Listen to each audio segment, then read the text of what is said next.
dos debates mais acalorados dentro da academia e no nosso mercado é o uso da linguagem neutra, ou melhor, linguagem não binária de gênero. Nesse episódio do podcast Publish News, conversamos sobre o assunto com o linguista e professor da Universidade Federal Rural de Pernambuco, Irã Melo, que pesquisa a relação entre língua e gênero. Irã pesquisa a subversão de gênero na língua portuguesa do Brasil e constrói uma cartografia nacional da linguagem não binária de gênero. Em seu trabalho, Melo já atuou como formador sobre o tema em diversas instituições, como no Instituto Moreira Salles, e colabora com a mídia num debate sobre a temática, como no programa Metrópolis da TV Cultura. Nesta conversa, falamos sobre a construção da linguagem, de como ela sempre está em constante evolução e das consequências de não reconhecermos as diferenças, as diversidades das pessoas, e da importância do mercado editorial debater sobre um dos temas mais relevantes atualmente. Esse podcast é um oferecimento da MVB Brasil, empresa que traz soluções em tecnologia para o mercado do livro. Além da MetaBooks, reconhecida plataforma de metadados, a MVB oferece para o mercado brasileiro o único serviço de EDI exclusivo para o negócio do livro. Com a PubNet, o seu processo de pedidos ganha mais eficiência. E já ouviu falar em POD, impressão sob demanda? Nossos parceiros da Livro são referência dessa tecnologia no Brasil, que permite vender primeiro e imprimir depois, reduzindo custos com estoque, armazenamento e distribuição. Com o POD da Livro, você disponibiliza 100% do seu catálogo sem perder nenhuma venda. Esse é o episódio número 260 do podcast do Publish News, do dia 6 de março de 2023, gravado no dia 2. Eu sou o Fábio Errara, e esse episódio conta com a participação de Thalita Facchini e Karina Lourenço, e a edição de Fábio Errara. E não se esqueça de assinar a nossa newsletter, nos seguir nas redes sociais, Instagram, LinkedIn, YouTube, Facebook, Twitter e TikTok, todos os dias com novos conteúdos para você. E agora, Irã Melo. Mas Irã, a gente vai começar a falar sobre linguagem neutra ou linguagem não binária de gênero, né? Mas acho que vamos começar então primeiro sobre do princípio, né? Como que você prefere que a gente chame e também por que neutra ou por que não binária de gênero? Oi, Fábio. De maneira geral, as pessoas usam o termo linguagem neutra porque as línguas podem marcar o gênero das pessoas, o gênero social, dentro da gramática. E, convencionalmente, na nossa cultura, o gênero social é compreendido a partir de uma visão binária. Nós somos homens ou mulheres, masculinos ou femininos. E quando as línguas marcam, muitas línguas marcam o gênero, elas reproduzem essa binariedade. E tudo aquilo que fica num outro lugar, as pessoas costumeiramente compreendem como neutro e entendem que não está polarizado, não é nem masculino nem feminino, seria um neutro. Isso vale para a sociedade de maneira geral, mas também vale para as expressões linguísticas. Além do mais, essa palavra neutro, ela também é um jargão, ela é um termo técnico para a descrição das línguas. Então, quando a gente estuda língua estrangeira, por exemplo, já que a gente, no português do Brasil, não tem expressões gramaticais exatamente do neutro, e a gente acaba recorrendo a esse termo quando a gente estuda língua estrangeira, quando a gente estuda língua latina, que foi uma língua importante para a formação do nosso português, a gente acaba usando esse termo, né, neutro. E aí as pessoas compreenderam que linguagem neutra é aquilo que vai se afugentar dessa distinção binária entre masculino e feminino, quando marcada no gênero gramatical. Então, linguagem neutra é a maneira como as pessoas costumam usar. Como eu venho de uma vertente de estudo da linguagem que é crítica e que se propõe a pensar na linguagem como uma manifestação cultural que é sempre posicionada, não tem um lugar ah, não marcado, por assim dizer, né? Essa palavra neutra, às vezes, ela é problemática para essa visão crítica. E aí, eu e outras pessoas acabamos usando outro termo que ajuda também a gente a entender esse lugar da linguagem fora da binariedade, mas que não faz uso desse termo neutro, porque além desse jargão, de ser um termo técnico, também o neutro de maneira geral, usado para se referir a algo que não tem uma posição, né? Além de ser uma suposta terceira posição, também é um termo que acaba ganhando esse sentido de não ter posição. E em termos de linguagem, numa perspectiva crítica como é a que eu adoto, e, por assim dizer, na maior parte dos estudos de linguagem hoje em dia, a gente não entende que há lugar para neutralidade nas manifestações de discurso, de linguagem, etc. E aí, linguagem não binária, ou seja, linguagem que quebra com a binariedade, é uma outra forma da gente nomear. E para se referir melhor à linguagem não binária que vai marcar gênero, a gente também costuma usar esse termo, que é a linguagem não binária de gênero, para dizer de uma série de fenômenos linguísticos que vão ajudar a gente a reconhecer que os gêneros podem ser marcados por esse lugar do masculino e feminino, mas podem transcender também essa binariedade, ou seja, existe muito mais espectros de possibilidades de gênero social do que o masculino e feminino, e as pessoas estão aí para comprovar isso. Só para entender qual que é a força que você carregar o gênero, por exemplo, dentro da linguagem do português, digamos, tradicional, grande parte é o masculino, inclusive. Né? A gente não está falando nem... Você está falando assim, de ser binário, etc., mas a gente tem isso. Mas por que busca-se essa mudança, né, no tipo de linguagem? Aí a gente precisa entender o seguinte, Fábio. Quando a gente sabe que existe um masculino gramatical que dá conta de uma universalização de sentido sobre as pessoas, a gente não está exatamente falando do masculino como um gênero, né? Vou explicar isso para vocês, né? Porque isso às vezes pode confundir um pouco a gente. Quando quando a língua portuguesa ela foi se construindo ao longo do tempo, ela passou a ter, né, lá para trás, na Idade Média, quando ela foi se formando numa língua que a gente chamava de galego, e depois chegou ao português, o português moderno e o português não europeu, que foi esse que foi se construindo pelos povos colonizados a partir de Portugal, depois da expansão marítima, etc.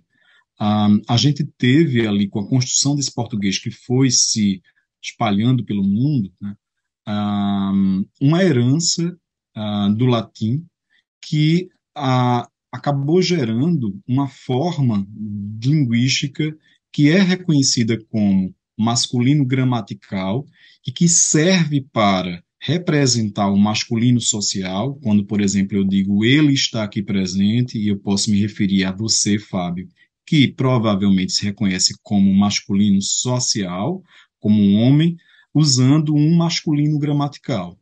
Mas essa forma masculina gramatical, ao longo da história, ela foi eleita como uma forma que também representa a pluralidade de pessoas. Então, você e tantas outras pessoas que não se reconhecem como masculino social também acabaram, ao longo do tempo, sendo representadas por esse masculino gramatical, que a gente chama de masculino genérico, ou, tecnicamente, na linguística, a gente chama de forma não marcada. O que é uma forma não marcada? É aquela que é a convencional, aquela que é a comum. Eu sempre dou um exemplo para as pessoas que não são dos estudos linguísticos entenderem o que é uma forma não marcada, basta a gente olhar as entradas do dicionário.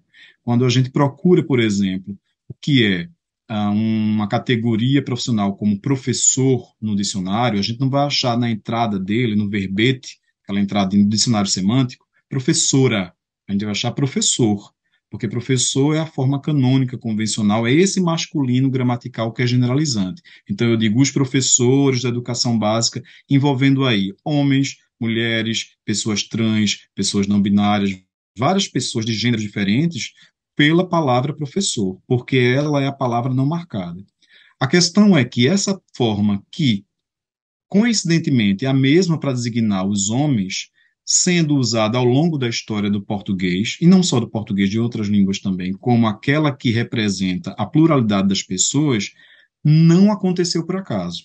Esse processo ele não ocorre por acaso. Se a gente ficar olhando apenas para a construção da língua, a gente incorre num problema de esquecer que a língua é parte de um projeto político dos povos que são falantes da sua língua. Então, quando a gente vai olhar a maneira como a língua se estruturou, é fato que existe uma herança do latim, mas também, se a gente não perde de vista que essa mesma língua, ela é oriunda de povos que são masculinistas, que são patriarcais e que o homem e o masculino têm um lugar central, esse masculino gramatical que acabou sendo não marcado é uma maneira de representar também o valor cultural dado ao masculino por esse povo. O que acontece no século XX, no finalzinho, no último quartel do século XX, começando ali o século XXI, é que uma série de pessoas, primeiro com as mulheres cisgêneras, né, depois com as pessoas trans, há um pleito de vamos tentar rever essa maneira de olhar para a história da construção do patriarcado e essa construção masculinista também pelo viés linguístico. E aí surgem propostas de subverter essa categorização do não convencional para propor uma outra maneira de usar a língua. Nem sempre é uma maneira padrão, uma maneira considerada dentro daquilo que é a variedade de prestígio, variedade culta, e é o que acontece hoje no Brasil, depois do boom do desenvolvimento dos ativismos trans e ativismos não binários. A gente, então, está presenciando essa possibilidade de transcender o masculino genérico, masculino universalizante, por assim dizer. Então, dizer que maneiras outras, além daquelas que a gente já tem na nossa língua para representar as pessoas, não podem existir porque a gente já tem um masculino generalizante, um masculino universal, essa forma não marcada do eles, dos professores, enfim, dos todos, né, a palavra todos aí, que é um pronome que está sendo muito propalado, todos, né, dizer que a gente não pode usar outras maneiras, porque essa forma já dá conta, é não olhar para a história de um povo e não olhar com profundidade a relação entre sociedade e língua, é deixar de lado essa relação de poder que é tão recrudescida para jogar luz apenas na forma, né? Então é um olhar muito parcial sobre o que de fato a língua é. Ira, eu ia te perguntar exatamente que argumento você usaria para refutar as pessoas que acham que isso não é mimimi, que não importa e tal. E é justamente isso, né? Não olhar para a história da língua e de um povo, realmente, né? Acho que esse pode ser, será, o argumento principal que se pode usar para quando uma pessoa fala que não é nada a ver usar uma linguagem não binária de gênero. Exatamente, Thalita. Eu tenho ouvido muitas pessoas que são colegas minhas de profissão, inclusive, né, professoras da educação básica e colegas que têm ido à mídia dizer o seguinte, né, aquela forma até já antiga no português brasileiro de usar todos e todas, brasileiros e brasileiras. Você deve lembrar que lá para trás, nos anos 80, né, José Sarney, quando era presidente da República, ele já se reportava nos discursos comuns, era inclusive um bordão dele, brasileiros e brasileiras. Na pesquisa que eu estou desenvolvendo, quando eu vou mergulhar na cartografia de observar essa linguagem inclusiva, a gente percebe que no primeiro ano da gestão de José Sarney, nos vídeos que a gente tem, por exemplo, disponíveis nas plataformas digitais, aos pronunciamentos de brasileiros e brasileiras, depois ele passa a usar brasileiras e brasileiros, ou seja, o feminino no começo, mas isso só para lembrar que essa forma da duplicidade, os, as, o barra a, ou coisa parecida, né? Muitas pessoas hoje, mesmo essa, que nem é tão disruptiva assim, digamos, no nosso português, muitas pessoas, colegas minhas, colegas de profissão, têm dito que é uma grande redundância, né? Porque não é preciso dizer boa noite a todos e todas, já que boa noite a todos dá conta. Mas essa visão, é isso justamente que você disse, essa visão é uma visão restrita. Se eu estou dizendo que isso é redundante, dizer todos já dá conta, é porque a gente olha para o todos apenas como um recurso que representa linguisticamente, sem perdendo de vista, sem se aprofundar numa história que diz respeito a como as línguas, os sistemas de linguagem refletem os seus povos. Na linguística a gente tem, na antropologia linguística e na sociolinguística a gente tem recursos científicos de pesquisadores e pesquisadoras que se deram conta disso, e uma série de mulheres feministas que não são da linguística, Bell Hooks, que é uma referência, inclusive, na educação no Brasil, Grada Quilomba, que é uma performer e uma pesquisadora importantíssima portuguesa, que acabou ganhando uma influência grande também no Brasil, aqui a partir de Memórias da Plantação, que é uma obra muito conhecida, né, que chegou ao nosso país com muita força, são, por exemplo, referências de mulheres negras e mulheres ativistas no movimento feminista que começaram a questionar uma visão masculinista nas suas línguas, no caso da Grada Quilomba, por exemplo, em relação ao português do Brasil, e elas, só para citar alguns nomes, são alguns daqueles que em suas obras questionam esse poderio masculinista na língua e tentam romper com esses formatos. Então, assim, é isso que você está dizendo.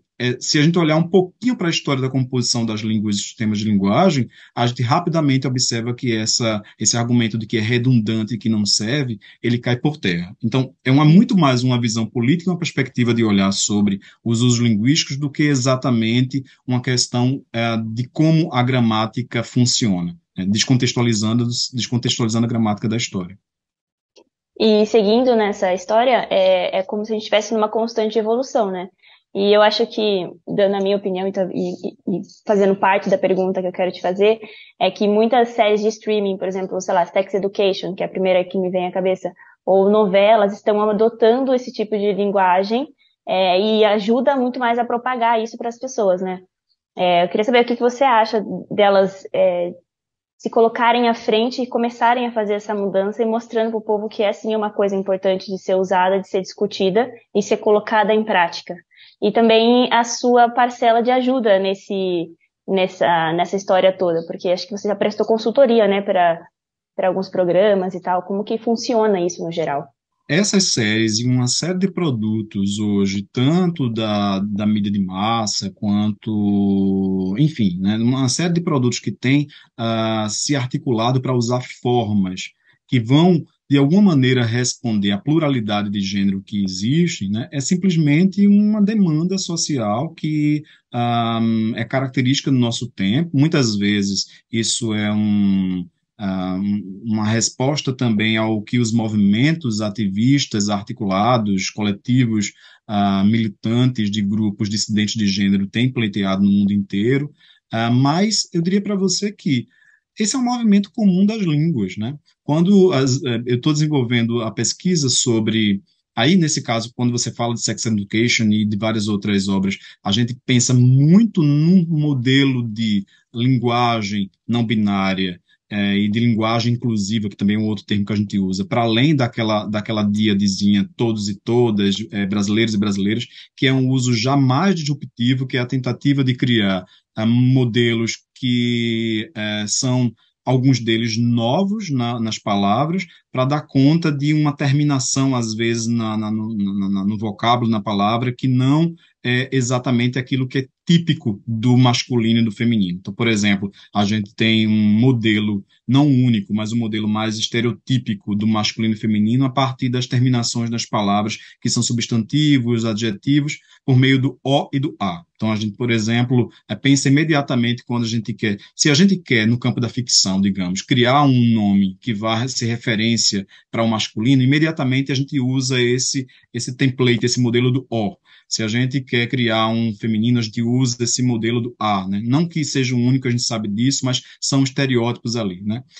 O que a gente tem observado muito é que uma série de pessoas tem construído termos que vão modificar essas maneiras e até inspirados em outros que já existem na língua, como, por exemplo, palavras que têm a finalização "é", né? Como estudante, integrante e várias outras palavras que tem a finalização "é". Esse mesmo modelo tem sido aplicado para falar de uma experiência de gênero que é para além da binariedade masculino e feminino. Ou, ao mesmo tempo, a binariedade num corpo só ou num coletivo único, no mesmo coletivo. Então, serve, por exemplo, para tomar o termo todes, que tem sido muito propalado hoje em dia, que é um neologismo na nossa língua, ou seja, é uma forma nova, porque o que a gente tem de pronome é todos e todas, mas aí o todes é criado como uma resposta a uma maneira de pensar que existem pessoas que não se enquadram na binaridade de gênero e, ao mesmo tempo, uma maneira de dizer, estou falando para um público mais diverso do que aqueles do que se entende sobre masculino e feminino, né? E aí é isso que a gente tem visto em séries e em obras literárias, em textos da grande mídia, para hoje refletir a linguagem não binária e uma linguagem inclusiva, mais até do que aquele formato lá do ou/a, ou, abre parênteses, ou, fecha parênteses, que eu tinha mencionado antes. Esse modelo aí, como aquele outro que já é mais antigo de uma linguagem inclusiva binária, disruptiva, mas binária, né, já são modos potentes e comuns de pessoas que usam a língua transformar a sua língua. Então, eu costumo responder nessa pesquisa que eu desenvolvo a perguntas como essas, a sua primeira pergunta que você fez, Thalita, dizendo que eu nem tenho como muito dizer se concordo ou discordo com algo que é o rio caudaloso da língua em movimento feroz nos usos das palavras que as pessoas fazem para responder às suas demandas sociais, né? Então, mesmo que eu não use, que você não goste, ou que alguém critique, né, as pessoas têm o direito de fazerem uso da língua da maneira como quiser. E aí a gente pode dizer, hoje, no Brasil, não existe apenas os pronomes convencionais, aqueles que a gente chama de terceira pessoa, ele, ela, eles, elas. Existem outros que as pessoas têm criado, né? A gente tem os neopronomes, por exemplo, como a forma ele, que é criado por pessoas que são não binárias para conseguirem representação de si. E aí eu queria abrir parênteses para dizer, essas pessoas, elas estão fazendo uso dessas nomenclaturas não por acaso, né? Elas são pessoas que vivem na pele, né, as angústias, as dores e as violências de sofrerem por serem consideradas corpos não válidos numa sociedade marcada pela binariedade de gênero. Então, nada mais empático e sensível do que acatar essas possibilidades. Na sala de aula de língua portuguesa hoje, eu não posso dizer que no Brasil, no português brasileiro, existe apenas o ele e o ela. Existem outras possibilidades também. Então, isso é o fluxo comum de mudança da língua. O que a gente tem feito para responder a sua segunda pergunta em trabalhos como o nosso, na pesquisa que a gente desenvolve na minha universidade e no grupo do que eu faço parte, é uma tentativa constante de desenvolver um olhar sobre o que existe em termos de mudança linguística em prol da inclusão de gênero no português brasileiro, quais são os discursos favoráveis e contrários, e levar isso para as pessoas, popularizando o que a gente está fazendo na pesquisa. Então, levar isso para a escola, para a formação de docentes, como eu trabalho diretamente com formação de docentes, falar sobre isso com o docente, não exatamente para a gente ter um discurso consonante, mas para a gente colocar em debate isso, né? A gente veio de uma história recente do Brasil em que gênero não podia ser sequer, ainda hoje é bastante assim, mas há pouco tempo a gente tinha isso, inclusive, legislado fortemente, gênero não podia ser sequer mencionado em documentos oficiais, né? A gente tem, inclusive, aí um documento que orienta a formação pedagógica na escola, que é a Base Nacional Comum Curricular, que, na sua última versão, e foi promulgada dessa forma, acabou apagando o combate à desigualdade de gênero, e isso é um problema para a gente. Então, colocar em público e deixar que as pesquisas sobre esse assunto venham à tona, como é o caso de uma esfera pública no programa de vocês, no podcast de vocês, é fazer com que isso que a gente está desenvolvendo na pesquisa da gente chegue ao máximo número de pessoas. Então, o propósito da gente é tornar essa pesquisa prática o tempo inteiro de extensão, de várias maneiras, inclusive essa, falando em programas de podcast sobre esse assunto. Então, tenho uma dúvida sobre essa questão da não binariedade. Particularmente, eu tenho a impressão de que a linguagem não binária ela é tida como uma linguagem informal, que não pode ser usada no meio corporativo, por exemplo, ou e-mails, documentos. Vejo no dia a dia, pelo menos no meu ciclo social, algumas práticas, principalmente discursivas, usando, mas eu sinto um pouco essa retrariedade na questão profissional mesmo, quando você vai usar ou escrever. Eu sei que a sociedade ela é muito apegada à questão normativa, né? Tem essa tradição gramatical, que é o correto, então você tem essa utilização, até mesmo em contraposição com gêneros digitais, né? Que também ainda eu tenho a visão de que ele é tido como informal, é muito informal, em comparação com a tradição gramatical. A minha dúvida é se existe algum argumento que explique a importância da gente conseguir usar a linguagem não binária no meio corporativo, a usar o X, né? Eu utilizo bastante o X em vez do E. Bom dia a todos, todes. Enfim, da gente conseguir aplicar isso no dia a dia e ir transformando a língua em práticas diárias, né? A gente tem uma ideia de que a informalidade não é parte da língua, porque a gente geralmente considera que o que é língua é aquilo que se compõe, que constitui a norma culta, né? Aquela norma de prestígio. O que é a norma culta? É uma idealização sobre os usos da língua, geralmente inspirados em textos escritos, textos mais convencionais, castiços antigos, mais próximos a um português europeu. Tem uma série de requisitos para a gente imaginar o que é a norma culta. Tudo aquilo que está fora dessa idealização, né, a gente considera que é o informal, né? Cientificamente, e aí eu vou me referir à sociolinguística, que é um campo do estudo da linguagem que já existe já há mais de 60 anos, o que a gente considera como informal, ou também chamado de coloquial, é tudo aquilo que é usado de uma maneira espontânea, sem monitoramento. Então, são todos registros espontâneos, sem monitoramento, né? E a gente tem, portanto, graus de coloquialidade e informalidade. Mas para as pessoas, de maneira geral, o informal é informal versus norma culta, né? Informal versus essa idealização do que é a língua, a verdadeira língua, né? Que, diga-se de passagem, como eu está falando agora de acordo com esses critérios, ou seja, a norma culta é próxima à escrita, é algo que está vinculado muito a um português arcaico, um português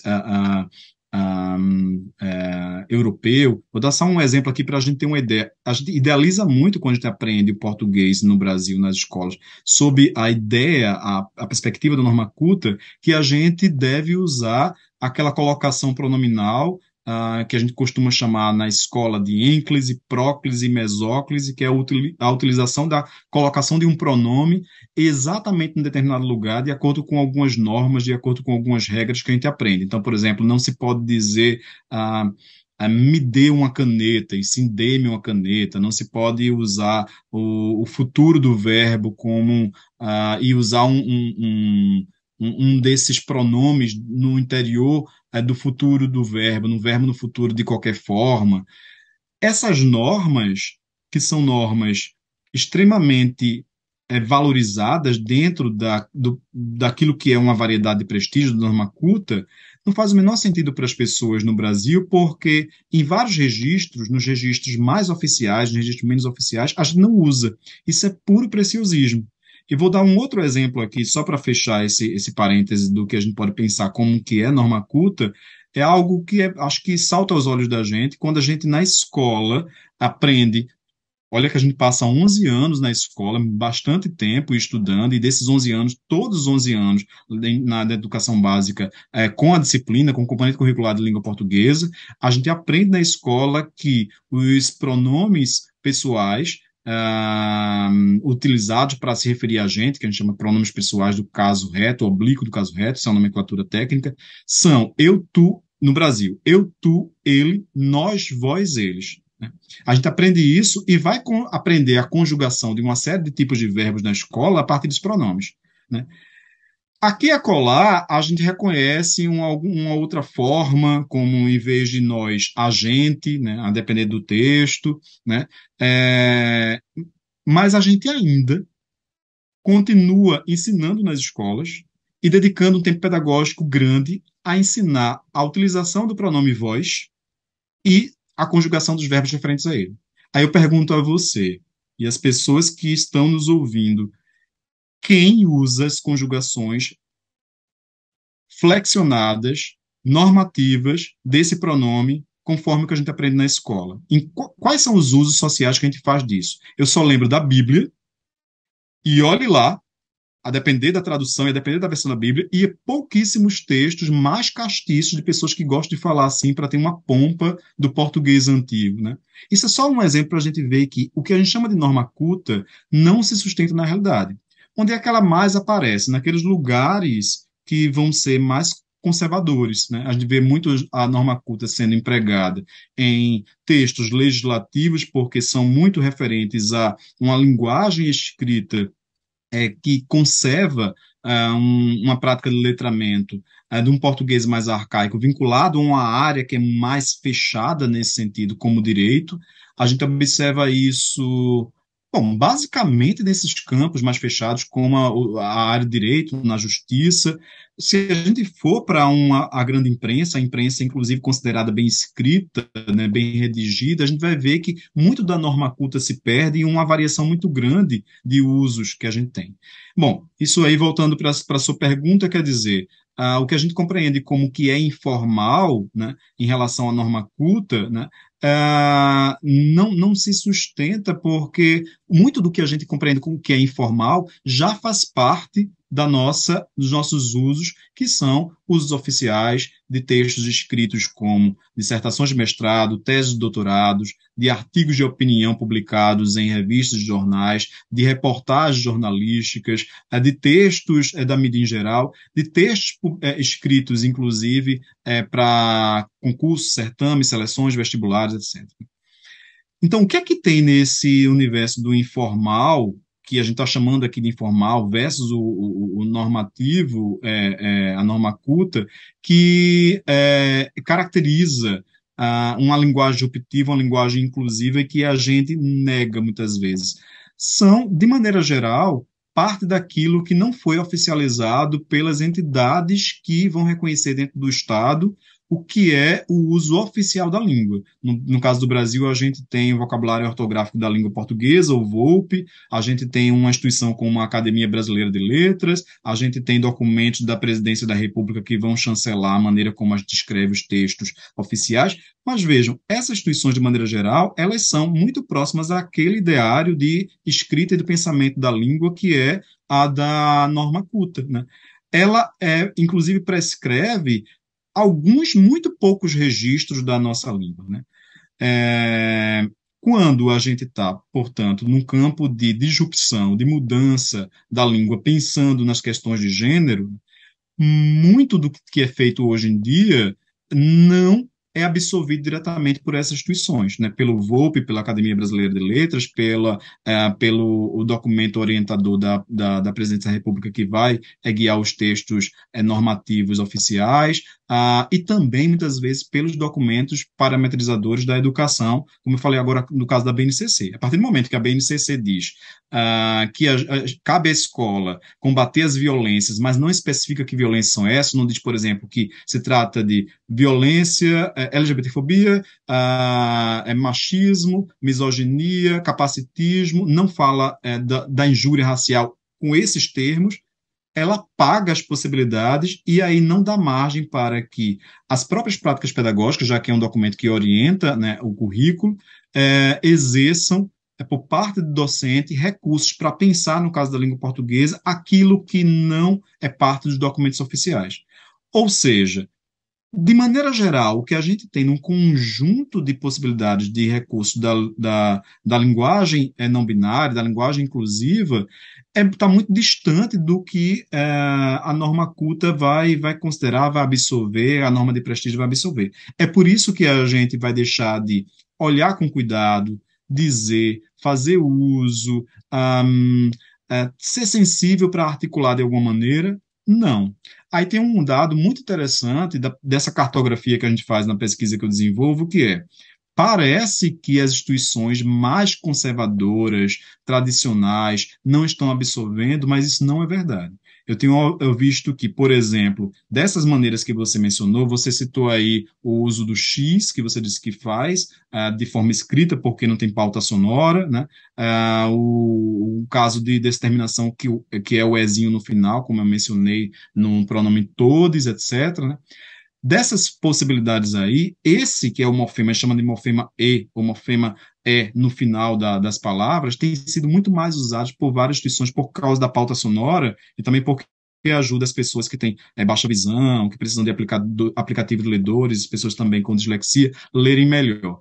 Aí eu tenho visto que instituições científicas que não são da linguística, não são do estudo da língua portuguesa, eu tenho observado que o próprio governo federal, em suas falas públicas recentemente, a gente tem visto cada vez mais que lugares de conservação dos textos têm se aberto para essas formas disruptivas. Então, o que eu estou observando nesse mapeamento, nessa coleta que eu tenho feito a nível nacional no Brasil, de registros, é que essa hipótese do que transmitido entre um campo que a gente está chamando aqui, com base na sua pergunta, do universo informal, coloquial, para um outro mais tradicional, está sendo esse trânsito do informal para aquilo que é um espaço mais tradicional e mais conservador, está sendo muito mais rápido do que a gente imagina.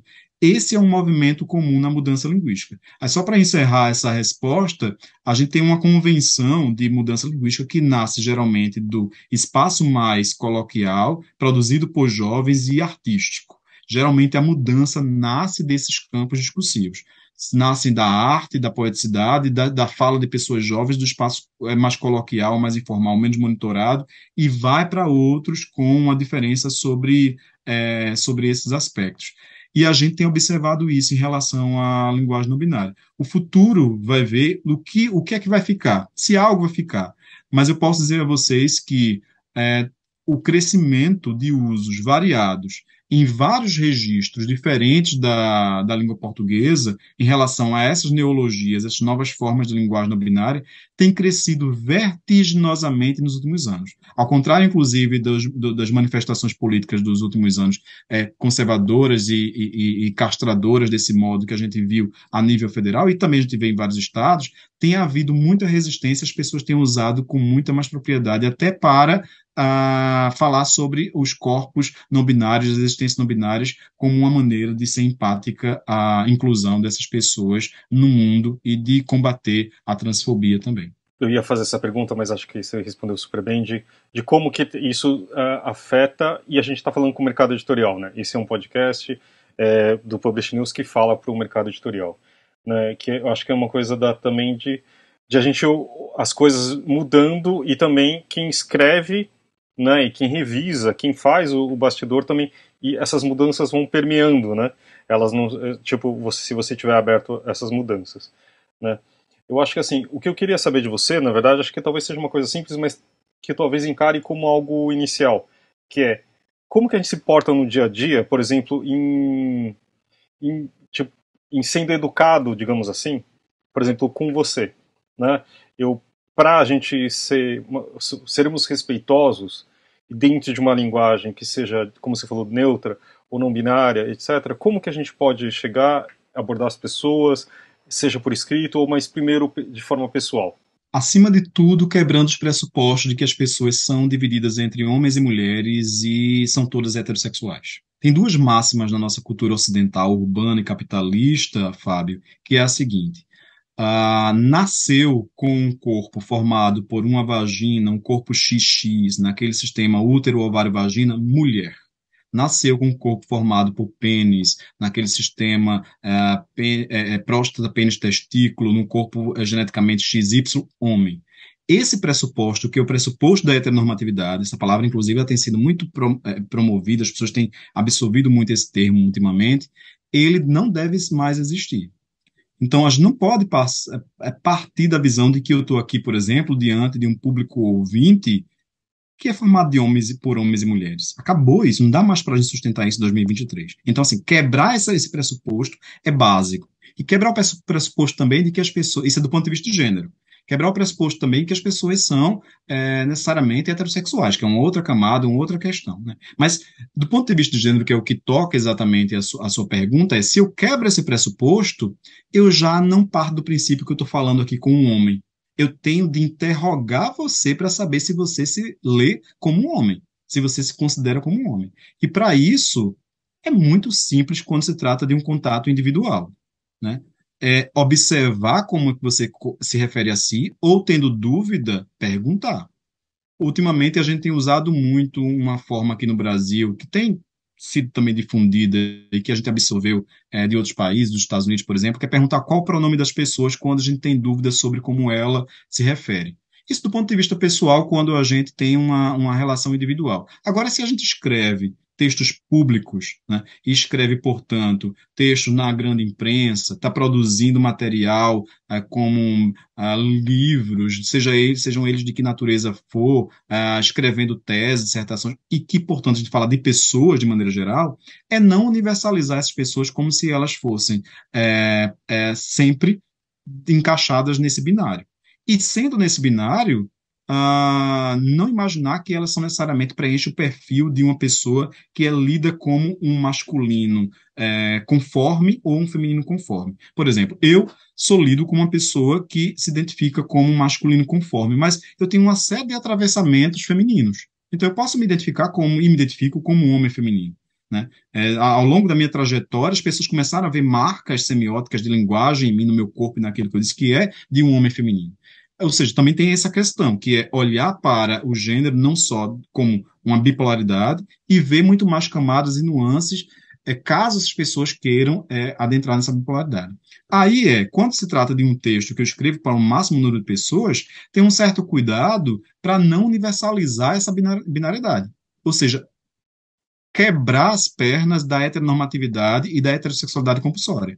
Um exercício muito simples, do ponto de vista textual, escrito e falado também, que a gente usa sem muito comprometimento e muito medo, é não usar formas que são necessariamente binárias, já pelos próprios recursos que a língua dá, que são o que a gente chama de arranjos linguísticos, que não são neológicos, ou seja, não são disruptivos. Eu não preciso usar um todes.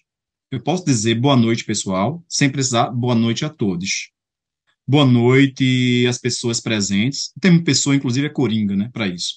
Então, fazer o uso disso exige de mim, obviamente, uma certa sensibilidade Bom, também tem outra questão que eu acho que é paralela a isso, Fábio. Assim, para que a gente tenha uma reflexividade e consciência, é importante que o debate público ele esteja sempre girando. Impedir ou censurar o debate público é um grande equívoco. Então, fazer isso que eles estão fazendo aqui, ou que outros grupos de mídia, outras instituições, outros coletivos fazem, é fundamental. Colocar em esfera pública o debate. Se as pessoas não têm acesso a esse debate e não conseguem pensar, caramba, é mesmo, né? Quer dizer que a gente não pode restringir as pessoas entre homens e mulheres, porque entre homem e mulher, aquele homem absoluto que é a mulher absoluta, existe uma série de possibilidades, né, de vida. Então, eu nem posso imaginar que na realidade existam esse homem e essa mulher, né? São puras ficções idealizadoras. Quer dizer, quando a gente começa a fazer as pessoas perceberem isso na realidade, a gente está permitindo que elas lancem mão de usos que podem ser mais ou menos disruptivos. E aí elas podem usar o X, o arroba, verem que pode não dar certo em alguma circunstância, o caso de X e arroba, podem usar o todos e todas, como, por exemplo, boa noite a todos e a todos, verem que pode ser também restrito se elas usarem assim, podem usar o todos, ou até podem usar boa noite a todas as pessoas e fazer uso de recursos da própria língua convencional, corrente, já usual e reconhecida até por uma norma culta, sem marcar a binariedade. É possível vocês perceberem, talvez, aqui, se vocês escutarem toda a minha fala, que eu procurei fugir o tempo inteiro da binariedade. Dificilmente vocês vão ver que eu não vou falar, que na minha fala aqui, eu não vou articular algo como o professor, para falar de professores de maneira geral e professores de maneira geral, ou os professores e os professores, como eu fiz agora, binarizando. Geralmente eu vou tentar um outro caminho. Quando não dá, eu vou para a binariedade, tentando não articular o masculino genérico. Mas isso requer reflexividade, prática e sensibilidade. Se eu não tenho o debate público e não tenho uma discussão que vá oferecendo prós e contras para todos esses usos, né, eu não chego a esse lugar. Né? Mas o que a gente tem percebido é que as pessoas estão se colocando à disposição para chegar a esse lugar. Né? Ainda bem. Professor, acho que para a gente terminar a nossa conversa aqui, como eu falei antes, a gente está falando com o mercado editorial, mas eu queria ser mais pragmático no sentido assim, por que você acha que a linguagem não binária teria que ser também utilizada no mercado editorial? Porque o mercado editorial é um uma prática social, é um uso da linguagem que afeta as pessoas como vários usos. Como todos os usos da linguagem, né, a gente precisa ter cuidado com a maneira como a gente se compromete usando a língua. Não dá mais hoje para usar determinados termos que são racistas. Não dá mais hoje para usar determinados, nunca deu, né, termos que podem agredir alguém sendo capacitista, né, sendo capacitistas, ou termos que vão agredir ou inferiorizar, objetificar o corpo daquelas pessoas que se identificam e são identificadas como mulheres, sejam elas cis ou mulheres trans. Então, no mercado editorial, sobretudo, né, que é um lugar discursivo muito acessado numa cultura como a nossa, atravessada pela prática de letramento, né, a gente vive a gente não pode naturalizar certas coisas, né? A escrita é uma convenção cultural. Nem todas as sociedades usam escrita e nem sempre a escrita existiu. Então, se a gente tem um mundo marcado por esse modo de mediação que é a escrita, e a gente tem tecnologias diversas para isso, dentre elas, esse campo discursivo que a gente está aqui chamando, que é variadíssimo, que a gente está chamando de mercado editorial, a gente tem que perceber que essa é, como várias outras possibilidades, um uso da língua, e esse uso da língua precisa ter o seu compromisso social com as pessoas. Em se tratando de um mundo atravessado pela importância da escrita, ou seja, um mundo grafocêntrico, como a gente costuma dizer, né? Os textos escritos, eles são importantíssimos para as pessoas. Ter cuidado com eles, ter cuidado para que eles consigam chegar às pessoas e as pessoas não se sintam ainda mais feridas do que já são, né? É um compromisso, eu acho, ético, e é um compromisso urgente. Sobretudo no país como o nosso, em que o índice de violência pelas pessoas serem simplesmente diferentes, como é o caso das mulheres, das pessoas trans, das pessoas LGBTQIA+, né, o índice de violência é alarmante, é altíssimo, e se naturaliza isso à torta e à direito, de qualquer maneira, em todos os lugares. Então, eu acho que é um compromisso ético do mercado editorial, mas também como qualquer outra linguagem, é um compromisso com as pessoas. Sobretudo sendo o mercado editorial essa ponta de lança numa sociedade grafocêntrica, numa sociedade do letramento, né, que é aquilo que chega às pessoas, né, é o livro, é a revista, é o quadrinho, é a produção de material que chega às pessoas para as pessoas leem. As pessoas leem a partir do mercado editorial. Então, veja a responsabilidade que se tem nisso que a gente está chamando de mercado editorial, que é amplíssimo, né, para que as pessoas consigam transformar a sua maneira de pensar e a sociedade. No final, acho que a gente tem que incluir, não excluir as pessoas, né? Eu acho que a linguagem talvez aquilo que a Thalita falou das pessoas que não compreendem, que também se estiver falando só no pronome masculino, como você falou, você está falando só com com o homem e dando uma importância, né, também de hierarquia. Acho que aquela discussão que a gente teve há muito tempo era de presidente, presidenta, sabe? É muito disso também, né? Mas enfim, eu acho que foi muito esclarecedor. Muito obrigado aqui pela sua presença. De verdade, acho que deu para a gente entender um pouco mais e da importância. Eu que agradeço, pessoal. Obrigado, Fábio. Obrigado pelo convite. Muito obrigada. Eu acho que essa foi uma aula, né? Esse podcast foi uma aula, porque agora fiquei pensando a questão sonora do X. Eu não tinha pensado sobre isso, tá? Caiu uma ficha na minha cabeça, falei, é verdade, porque torna inclusivo também para pessoas com deficiência auditiva, enfim, outras questões. É muito mais amplo do que somente questões de gênero, né? Então, essa coisa da prática também, agora eu tô isso na minha cabeça, assim, ó, tentando falar e pensar sobre como praticar isso no meu dia a dia, porque é importante, sim, principalmente não excluir, né, pessoas que se sentem à vontade com o gênero neutro, né? Tanto que acho que no LinkedIn tem pronome, né? Você coloca o pronome ali para as pessoas já chamarem, para não ter essa questão de desconforto, né? Isso é algo que agora eu estou praticando, eu tô até com dificuldade de falar, porque é um exercício muito difícil, mas também muito importante. Muito obrigada, professor.